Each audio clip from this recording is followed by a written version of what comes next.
Good Monday evening to you. I'm KSLA Chief Meteorologist Matt Jones. We got some cooler and more comfortable air on the way over the next 7 days, and it's all because of a cold front that's going to arrive here midweek. Overall, rain chances are going to stay pretty low, though, as that front comes into the area. So again, here's our setup. There's the front coming through the area. This will be by Wednesday afternoon. Those winds will pick up from the north as that cold front moves in, and again, as that front's coming through on Wednesday, we could see a few spotty showers. Now, another thing this front's going to do for us, though, which is great news, it's going to deflect a developing hurricane in the Gulf of Mexico away from the Arctic. So this front is going to push that hurricane to our east and really spare us from seeing some really rough weather, which is good.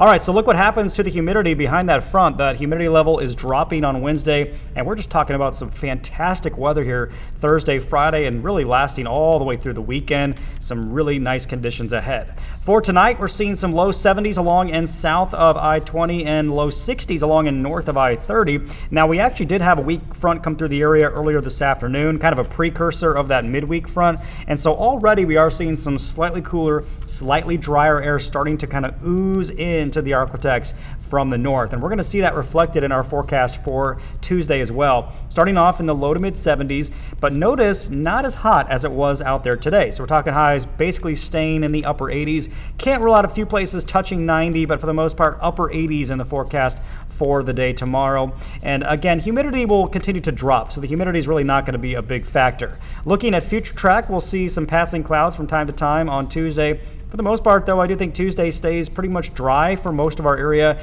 If we do see any bubbling showers and storms kind of driven by that daytime heating, that would be across far southern portions of the Arctic, now down around Natchitoches, back towards Toledo Bend, but really most of us are going to stay dry.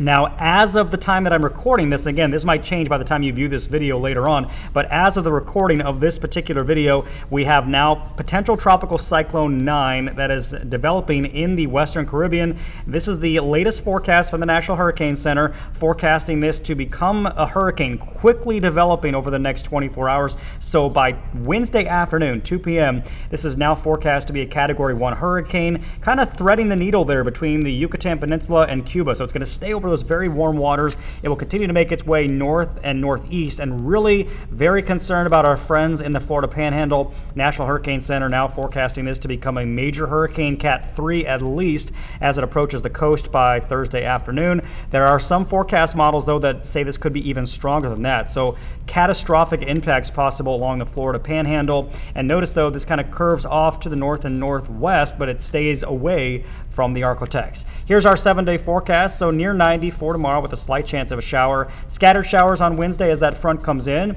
then beautiful conditions after that, feeling a little bit more like fall with highs around 80 Friday and Saturday.